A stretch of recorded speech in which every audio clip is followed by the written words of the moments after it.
नमस्कार, मैं हूं प्रद्युम्न शर्मा। हमारे खास कार्यक्रम जनता सरकार में बात करेंगे सत्ता के सिंहासन से लेकर जनता के सरोकार तक। वहीं बताएंगे प्रदेश सरकार की और उस योजना के बारे में जो होगी आपके काम की। बताएंगे प्रदेश सरकार के उन विकास कार्यों के बारे में जिनका फायदा सीधे आपको हो रहा है। तो अगले 30 मिनट तक बने रहिए हमारे साथ और देखते रहिए जनता सरकार।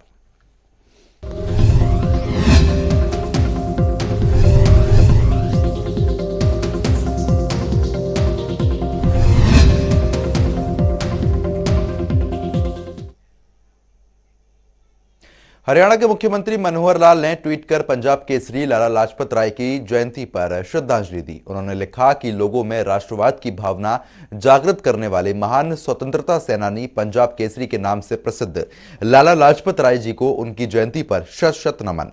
लाला लाजपत राय जी ने देशभक्ति में ऐसे आदर्श स्थापित किए जिसके लिए संपूर्ण देश उनका सदैव ऋणी रहेगा।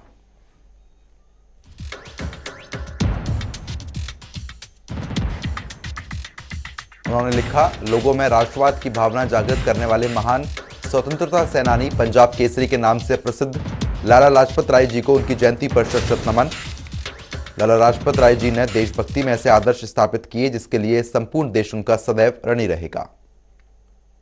तो चलिए आगे बढ़ेंगे। हरियाणा में सरकारी कार्यालयों में प्रदेश की जनता से संबंधित विवादों को समाधान तत्परता से हो, इसी सोच के साथ मुख्यमंत्री मनोहर लाल ने सीएम विंडो कार्यक्रम को शुरू किया, जिसको लेकर लोगों को लगातार उनका रुझान भी बढ़ रहा है और लोगों की समस्याओं का समाधान भी हो रहा है। वहीं बात जनवरी महीने की करें तो जनवरी के महीने में कुल 9,658 शिकायतें आई, जिसमें से सिर्फ चंडीगढ़ के लोगों की शिकायत 275 थी।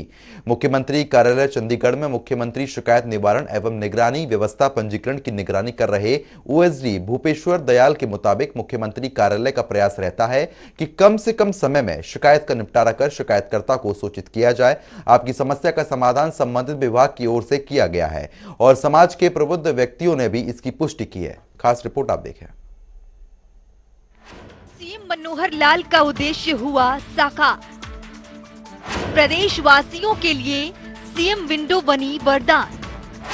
चुटकियों में हो रहा समस्याओं का समाधान। हरियाणा के मुख्यमंत्री मनोहर लाल ने आम जनता की शिकायतें सीधे मुख्यमंत्री कार्यालय तक पहुंचने के लिए शुरू की सीएम विंडो के प्रति लोगों का रुझान निरंतर बढ़ रहा है। जनवरी महीने में आई 9,658 शिकायतों में से चंडीगढ़ के लोगों ने भी 275 शिकायतें दर्ज करवाई हैं। मुख्यमंत्री कार्यालय चंडीगढ़ में मुख्यमंत्री शिकायत निवारण एवं निगरानी व्यवस्था पंजीकरण की निगरानी कर रहे ओएसडी भूपेश्वर दयाल के मुताबिक मुख्यमंत्री कार्यालय का प्रयास रहता है कि कम से कम समय में शिकायत का निपटारा कर शिकायतकर्ता को सूचित किया जाए कि आपकी समस्या का समाधान संबंधित विभाग की ओर से किया गया है और समाज के प्रबुद्ध व्यक्तियों ने भी इसकी पुष्टि की है। ओएसडी भूपेश्वर दयाल के मुताबिक 28 जनवरी तक सीएम विंडो पर 9,658 शिकायतें मिली। सबसे ज्यादा 663 शिकायतें हिसार जिले से मिली। चरखी दादरी से सबसे कम 175 शिकायतें दर्ज करवाई गई। वहीं चंडीगढ़ के लोग भी इस व्यवस्था पर विश्वास जता रहे हैं और जनवरी महीने में 275 शिकायतें चंडीगढ़ से सीएम विंडो पर मिली हैं। ओएसडी भूपेश्वर दयाल के मुताबिक अंबाला जिले से 247 शिकायतें मिली। भिवानी से 582 शिकायतें मिली। फरीदाबाद से 607 शिकायतें मिली। फतेहाबाद से 304 शिकायतें मिली। गुरुग्राम से 548 शिकायतें मिली। तो वहीं झज्जर से 474 शिकायतें मिली। जिंद से 422 शिकायतें मिली। वहीं कैथल से 513 शिकायतें मिली। करनाल से 399 शिकायतें मिली। कुरुक्षेत्र से 330 शिकायतें मिली। महेंद्रगढ़ मुख्यालय नारनौल से 366 शिकायतें मिली। नूंह से 439 शिकायतें मिली। पलवल से 390 शिकायतें मिली। वहीं पंचकूला से 195 शिकायतें मिली। पानीपत से 472 शिकायतें मिली। रेवाड़ी से 240 शिकायतें मिली। रोहतक से 566 शिकायतें मिली। सिरसा से 566 शिकायतें मिली। वहीं सोनीपत से 409 शिकायतें मिली। वहीं यमुनानगर से 476 शिकायतें दर्ज करवाई गई। वहीं भूपेश्वर दयाल ने बताया कि जनवरी महीने में मिली शिकायतों में से 297 शिकायतों का निपटारा किया गया। वहीं उन्होंने बताया कि साल 2014 से आरंभ की गई सीएम विंडो के जरिए 8,50,000 से ज्यादा शिकायतों का समाधान किया गया। वहीं हरियाणा में अब तो आलम यह है कि आरटीआई एक्टिविस्ट भी मानने लगे हैं। सीएम विंडो के जरिए शिकायतों पर तुरंत कार्यवाही होती है। हर विभाग ने अलग से नोडल अधिकारी पदनामित किया गया है, जो विभाग से संबंधित शिकायतों का समाधान करने की प्रक्रिया को आगे बढ़ाता है और अधिकारियों के संज्ञान में मामले को लाता है। मुख्यमंत्री कार्यालय की ओर से निरंतर कार्यवाही की जाती है और नियमित आधार पर प्रधान सचिव या अतिरिक्त मुख्य सचिव स्तर के अधिकारी समीक्षा करते हैं। जनता टीवी के लिए चंडीगढ़ से पवन सिबर की रिपोर्ट। सीएम घोषणाओं के क्रियान्वयन की समीक्षा करने को लेकर प्रशासनिक सचिवों के साथ मुख्यमंत्री मनोहर लाल ने चंडीगढ़ में बैठक की। इस दौरान सीएम घोषणाओं के तहत 5 विभागों की कई परियोजनाओं को लेकर समीक्षा की गई, जिसमें लोक निर्माण, विकास एवं पंचायत, कृषि एवं किसान कल्याण, सिंचाई और खेल विभाग शामिल हैं। इस दौरान मुख्यमंत्री ने अधिकारियों को हर परियोजना के क्रियान्वयन में तेजी लाने के साथ साथ उन परियोजनाओं की व्यवस्था पर तुरंत अध्ययन करने के निर्देश दिए हैं। खास रिपोर्ट आप देखिए।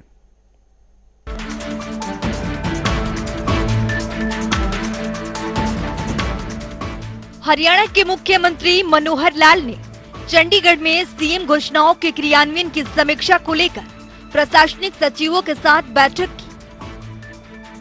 इस दौरान उन्होंने बैठक की अध्यक्षता करते हुए अधिकारियों को परियोजनाओं के क्रियान्वयन में तेजी लाने के लिए कहा और उन परियोजनाओं की व्यवहार्यता पर जल्द अध्ययन करने के भी दिशा निर्देश दिए। बैठक में मुख्यमंत्री ने सीएम घोषणाओं के तहत 5 विभाग के कई परियोजनाओं की समीक्षा की, जिसमें लोक निर्माण, विकास एवं पंचायत, कृषि एवं किसान कल्याण, सिंचाई और खेल विभाग शामिल हैं। वहीं मुख्यमंत्री ने निर्देश देते हुए कहा कि परियोजनाओं का आवश्यक अध्ययन करने के बाद ऐसी परियोजनाओं की एक अलग सूची तैयार की जानी चाहिए, जो अभी संभव नहीं है, ताकि घोषणाओं की वास्तविक संख्या का पता लग सके। साथ ही उन्होंने ये भी निर्देश दिए कि जिन परियोजनाओं के लिए रेलवे से अनुमोदन की आवश्यकता है, ऐसी सभी परियोजनाओं के लिए Haryana rail infrastructure development corporation limited से समन्वय स्थापित करें। मुख्यमंत्री ने निर्देश देते हुए कहा कि सीएम घोषणाओं के तहत क्रियान्वित की जा रही हर एक परियोजनाओं का कार्य पूरा होते ही संबंधित अधिकारी जनप्रतिनिधियों को सूचित करें, जिसके बाद जिन परियोजनाओं में भूमि खरीद करने की आवश्यकता है, उसके लिए भूमि की खरीद दरों के बारे में गहन अध्ययन करने के बाद ई भूमि पोर्टल के माध्यम से की जानी चाहिए और इस कार्य के लिए जनप्रतिनिधियों के साथ भी समन्वय स्थापित किया जाना चाहिए। तो चलिए आपको ग्राफिक्स के जरिए समझाते हैं कि मुख्यमंत्री मनोहर लाल ने अब तक 2014 से लेकर 2021 तक कुल कितनी घोषणाएं की है। सीएम ने अब तक कुल 8,315 घोषणाएं की हैं, जिनमें से 5,744 घोषणाओं पर काम पूरा हो चुका है। वहीं 1,527 घोषणाएं का कार्य अभी प्रगति पर है। वहीं 360 घोषणाएं संभव नहीं है, 687 अभी लंबित है। लोक निर्माण विभाग की लगभग 76% परियोजनाओं का काम पूरा हो चुका है। सीएम घोषणाओं के तहत परियोजनाओं की स्थिति की जानकारी देते हुए लोक निर्माण विभाग के अतिरिक्त मुख्य सचिव अनुराग रस्तोगी ने बताया कि कुल 1,120 घोषणाओं में से केवल 114 लंबित है। लगभग 76.23% यानी 840 परियोजनाएं पूरी हुई है। 148 परियोजनाएं का कार्य प्रगति पर है। विकास एवं पंचायत विभाग की ओर से क्रियान्वित की जा रही परियोजनाओं के बारे में अतिरिक्त मुख्य सचिव अमित झा ने बताया, कुल 1,623 घोषणाओं में से 128 लंबित है। इन पर काम जल्द पूरा कर लिया जाएगा। 60% यानी 922 परियोजनाएं पूरी हुई। 485 परियोजनाएं का कार्य प्रगति पर है। वहीं कृषि एवं किसान कल्याण विभाग की ओर से लगभग 86% परियोजनाएं पूरी हो चुकी हैं, जिसके बाद बैठक में बताया गया कि कृषि एवं किसान कल्याण विभाग की ओर से लगभग 86% कार्य पूरा हो चुका है। कुल 1408 घोषणाओं में से 1179 को पूरा किया गया है। वहीं बाकी पर काम जल्द ही पूरा कर लिया जाएगा, जिसके बाद 133 परियोजनाएं प्रगति पर हैं। सिंचाई विभाग की 390 परियोजनाएं पूरी हुई है। सिंचाई विभाग के अतिरिक्त मुख्य सचिव देवेंद्र सिंह जो वीडियो कॉन्फ्रेंसिंग के माध्यम से बैठक में शामिल हुए और उन्होंने आगे जानकारी देते हुए बताया, कुल 599 घोषणाओं में से 390 पर काम पूरा हुआ, जो करीब 68% है। 128 परियोजनाएं प्रगति पर हैं। खेल विभाग की 64 परियोजनाएं पूरी हुई।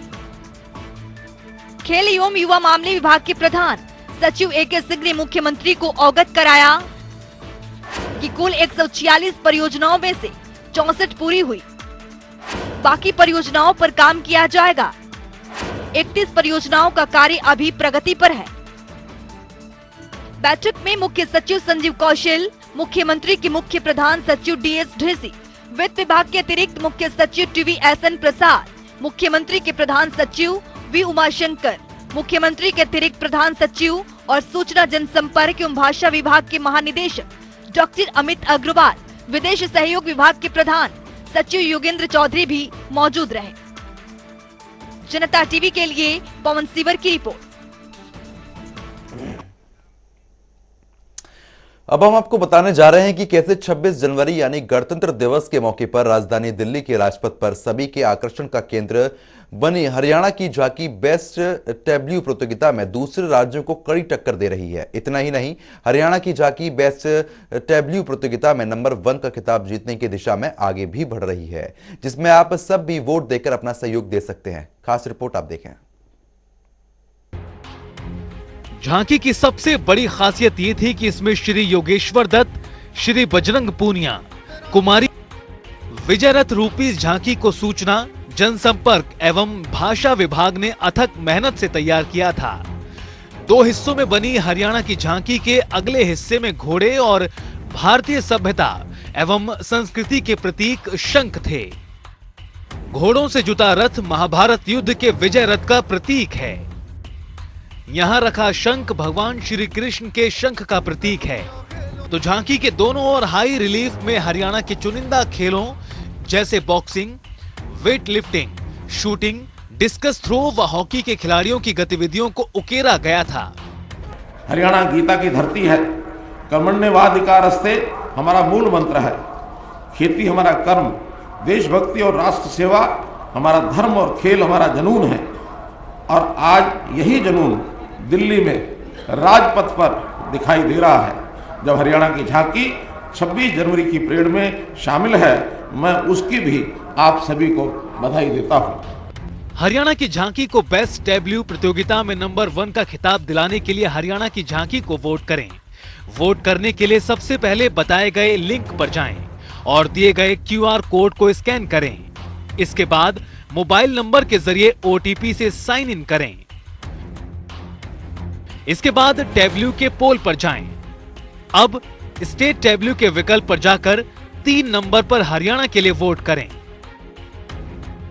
आपको बता दें कि हरियाणा की झांकी को हरियाणा के सूचना जनसंपर्क एवं भाषा विभाग ने तैयार किया है। झांकी की थीम के चयन से लेकर राजपथ पर उतरने की झलक में मुख्यमंत्री के अतिरिक्त प्रधान सचिव और जनसंपर्क एवं सूचना विभाग के महानिदेशक डॉक्टर अमित अग्रवाल समेत पूरे विभाग ने खूब मेहनत की है। इसका परिणाम है कि हरियाणा की झांकी बेस्ट टेब्ल्यू प्रतियोगिता में। हरियाणा के गृह एवं स्वास्थ्य मंत्री अनिल विज ने चंडीगढ़ में शुक्रवार को कहा कि प्रथम स्वतंत्रता संग्राम 1857 की क्रांति के अनसंग असंख्य योगदान और सेनानी की याद में अंबाला कैंट में बनाए जा रहे आजादी की पहली लड़ाई का शहीद स्मारक का निर्माण कार्य लगभग 80% से ज्यादा पूरा हो चुका है, जो जल्द ही बनकर तैयार हो जाएगा। अनिल विज ने इस संबंध में कई विभाग के अधिकारियों के साथ समीक्षा बैठक की। आपको बता दें कि ये शहीद स्मारक सूचना जनसंपर्क एवं भाषा विभाग की ओर से स्थापित किया जा रहा है। ये शहीद स्मारक 22 एकड़ भूमि में स्थापित होगा। अनिल विज ने अधिकारियों को निर्देश दिए कि स्मारक के निर्माण कार्य में और गति लाई जाए ताकि ये स्मारक जल्द से जल्द बन सके। उन्होंने कहा कि यह शहीद स्मारक एक बड़े पर्यटन केंद्र के रूप में भी विकसित होगा, जो देश का सबसे बड़ा और आधुनिक तकनीकी से लैस शहीद स्मारक होगा। शहीद स्मारक को स्थापित करने के संबंध में इतिहास की पुख्ता वस्तुओं और कहानियों को देखने के लिए 1857 में संबंधित इतिहासकारों की एक कमेटी का गठन किया गया है, जिसमें वे अपने अपने अध्ययन के मुताबिक जो सुझाव देंगे उन्हें स्मारक में कलाकृतियों, आर्ट, लाइट एंड साउंड के जरिए दिखाने का प्रयास किया जाएगा। बैठक में मुख्यमंत्री के अतिरिक्त प्रधान सचिव और सूचना जनसंपर्क एवं भाषा विभाग के महानिदेशक डॉक्टर अमित अग्रवाल, सूचना जनसंपर्क एवं भाषा विभाग के अतिरिक्त निदेशक कुलदीप सैनी सहित कई अधिकारी मौजूद रहे।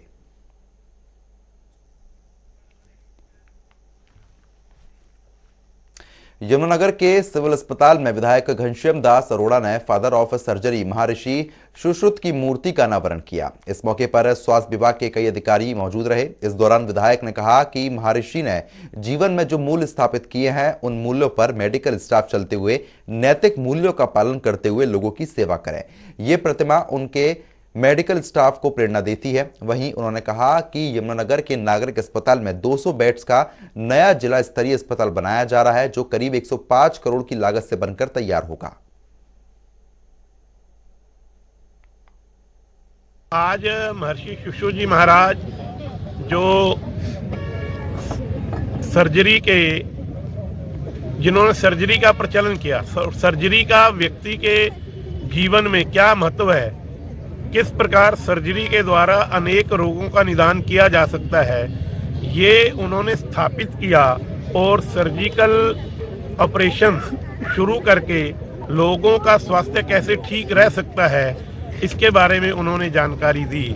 आज उनकी प्रतिमा का अनावरण करके महेंद्र कुमार जी अग्रवाल के द्वारा ये सारा कुछ उपलब्ध करवाया गया है। हम उनको स्मरण भी कर रहे हैं और उन्होंने जीवन में जो मूल्य स्थापित किए, उन मूल्यों पर आज का मेडिकल स्टाफ चलते हुए, उन नैतिक मूल्यों का पालन करते हुए लोगों की सेवा करे। ये प्रतिमा हमेशा मेडिकल स्टाफ को ये प्रेरणा देती रहे। कि यमुनानगर का जो नागरिक अस्पताल है, जिला स्तरीय है, ये 200 बेड का नया बन रहा है। 105 करोड़ रुपए की लगभग इस पे लागत आएगी। काफ़ी पोर्शन इसका बन चुका है, थोड़ा बकाया है। मुझे ऐसा लगता है कि 31 मार्च से पहले ये इसका कंस्ट्रक्शन का वर्क जो है वो पूरा हो कि महर्षि सुश्रुत जी ने पूरे विश्व को सर्जिकल प्रोसीजर की एक नई दिशा दी है और उनकी एक प्रतिमा जो है मेलबॉर्न में भी रॉयल कॉलेज ऑफ सर्जन्स में लगी हुई है। तो हम सिविल हॉस्पिटल में हमारे बीच में जो ये चौराहा था, इस पर विचार किया गया कि यहाँ पे क्या चीज़ लगाई जाए। तो सबसे पहले यही ध्यान आया कि अपनी पुरानी प्राचीन धरोहर जो है हमारी, कि कैसे हमारे ऋषि मुनि आचार्य जिन्होंने इस चिकित्सीय पद्धति को आरंभ किया और पूरा विश्व उसके पीछे पीछे चला, तो क्यों ना उनकी मूर्ति को यहाँ स्थापित किया जाए। इसमें लाल बहादुर शास्त्री इंस्टीट्यूट से श्री महेंद्र अग्रवाल जी सामने आए, इन्होंने ये मूर्ति तैयार कराई और PWD के सहयोग से हमने आज यहाँ इसके बिल्कुल चौराहे पर ये मूर्ति स्थापित की है। बहुत से ऐसे प्रोसीजर्स हैं आज भी, जैसे हमारे जो बर्न के केसेस हैं उसकी डिवीज़न 4 कैसे होती है, ये महर्षि सुश्रुत जी ने पूरे विश्व को ये ज्ञान दिया। उनको 4 तरीके के बर्न्स में कैसे बांटा जाए, किस तरीके के कई तरीके के जो सर्जिकल प्रोसीजर्स हैं, चाहे वो ड्रेन पस ड्रेन का कार्य था, चाहे दूसरे कार्य थे, जो आज की डेट में भी लोग जो हैं चाहे किसी भी इंस्टीट्यूट में सर्जिकल स्टडीज़ कर रहे हैं, वो उन चीज़ों को फॉलो करते हैं। यहाँ तक कि जो इतिहास में, जो मॉडर्न इतिहास में भी लिखा है कि लगभग 1800-1700 कुछ 96 का एक लिटरेचर है, नेचर मैगजीन जो है, उसमें जो फ्लैप राइनोप्लास्टी में जो फ्लैप लगाया जाता है, जहाँ से हम 4 हेड से फ्लैप निकालते हैं, वो भी इंडियन फ्लैप के नाम से जाना जाता है और उसकी शुरुआत भी महर्षि सुश्रुत जी ने की थी। तो हमारी आने वाली जनरेशन, जो यंग जनरेशन है, उनको उन महान कार्य का पता लगे और उनके लिए वो प्रेरणा स्रोत बने और हम अपनी पुरानी धरोहर को संजोएं। इसी प्रयास में आज ये हरियाणा के मुख्यमंत्री मनोहर लाल ने ज्योति अरोड़ा और पंकज मेहता को राज्य सूचना आयुक्त के रूप में पद एवं निष्ठा की शपथ दिलाई। दरअसल हरियाणा निवास पर आयोजित समारोह में दोनों नवनियुक्त राज्य सूचना आयुक्तों ने हिंदी में शपथ ली। इस समारोह में सहकारिता मंत्री डॉक्टर बनवारी लाल, महिला एवं बाल विकास मंत्री कमलेश डारा, श्रम एवं रोजगार मंत्री अनूप धानक समेत कई नेतागण मौजूद रहे। इस मौके पर मुख्यमंत्री के मुख्य प्रधान सचिव डीएस डेसी समेत कई वरिष्ठ अधिकारी और शपथ लेने वाले सूचना आयुक्तों के परिवार के सदस्य भी उपस्थित रहे। मैं ज्योति अरोड़ा, जो राज्य सूचना आयुक्त हरियाणा नियुक्त हुई हूँ, ईश्वर की शपथ लेती हूँ कि मैं विधि द्वारा स्थापित भारत के संविधान के प्रति सच्ची श्रद्धा और निष्ठा रखूंगी। मैं भारत की प्रभुता और अखंडता अक्षुण्ण रखूंगी तथा मैं सम्यक प्रकार से और श्रद्धापूर्वक तथा अपनी पूरी योग्यता, ज्ञान और विवेक से अपने पद के कर्तव्यों का भय या पक्षपात, अनुराग या द्वेष के बिना पालन करूंगी तथा मैं संविधान और विधियों की मर्यादा बनाए रखूंगी। मैं पंकज मेहता, जो राज्य सूचना आयुक्त हरियाणा नियुक्त हुआ हूँ, ईश्वर की शपथ लेता हूँ कि मैं विधि द्वारा स्थापित भारत के संविधान के प्रति सच्ची श्रद्धा और निष्ठा रखूंगा। मैं भारत की प्रभुता और अखंडता अक्षुण्ण रखूंगा तथा मैं सम्यक प्रकार से श्रद्धापूर्वक तथा अपनी पूरी योग्यता, ज्ञान और विवेक से अपने पद के कर्तव्यों का भय या पक्षपात, अनुराग या द्वेष के बिना पालन करूंगा तथा मैं संविधान और विधियों की मर्यादा बनाए रखूंगा। हरियाणा विद्यालय शिक्षा बोर्ड ने HTET परीक्षा का परिणाम जारी कर दिया है। सभी अभ्यर्थी बोर्ड की वेबसाइट पर जाकर परीक्षा का परिणाम देख सकते हैं। दरअसल हरियाणा विद्यालय शिक्षा बोर्ड ने 18 और 19 दिसंबर को HTET की परीक्षा 3 चरणों में आयोजित करवाई थी, जिसमें कुल 1 लाख से ज्यादा अभ्यर्थियों ने परीक्षा दी, जिसका रिजल्ट आज जारी किया गया है और सभी अभ्यर्थी बोर्ड की वेबसाइट पर जाकर परीक्षा का परिणाम भी देख सकते हैं। आपको बता दें कि लेवल 1 का परीक्षा परिणाम 13.70% रहा, वहीं लेवल 2 का परिणाम 4.30% रहा और लेवल 3 का परिणाम 14.52% रहा है, जिसकी जानकारी हरियाणा शिक्षा बोर्ड के चेयरमैन डॉक्टर जगबीर सिंह ने दी है। हरियाणा विद्यालय शिक्षा बोर्ड द्वारा आयोजित हरियाणा अध्यापक पात्रता परीक्षा 2021 का परीक्षा परिणाम आज घोषित किया गया है। प्रत्येक अभ्यर्थी आज बोर्ड की वेबसाइट पर 5 बजे से परीक्षा परिणाम देख सकेंगे। लेवल 1 PRT में कुल 13.70%, लेवल 2 TGT में कुल 4.3% और लेवल 3 PGT में कुल 14.52% परीक्षा परिणाम रहा। अभ्यर्थी उत्तीर्ण हुए। कुल 1,87,951 अभ्यर्थी प्रविष्ट हुए, जिसमें से 58,391 पुरुष थे और 1,29,559 महिलाएं थी और 1 ट्रांसजेंडर शामिल था।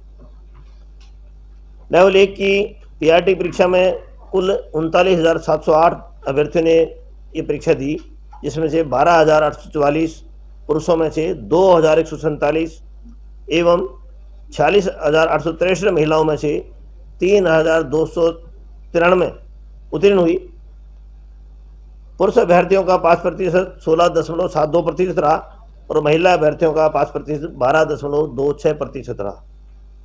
लेवल 2 TGT की परीक्षा में कुल 77,510 अभ्यर्थी प्रविष्ट हुए, जिनमें से 22,911 पुरुषों में से 1,327 पुरुष व 54,599 महिलाओं में से 2,004 उत्तीर्ण हुए। इसी प्रकार पुरुष अभ्यर्थियों का 5% लेवल 2 TGT में 5.79% रहा, तो महिला अभ्यर्थियों का 5% 3.67% रहा। तो फिलहाल जनता सरकार में अभी के लिए सिर्फ इतना ही, लेकिन खबरों का सिलसिला लगातार जारी है। बने रहिए हमारे साथ। नमस्कार।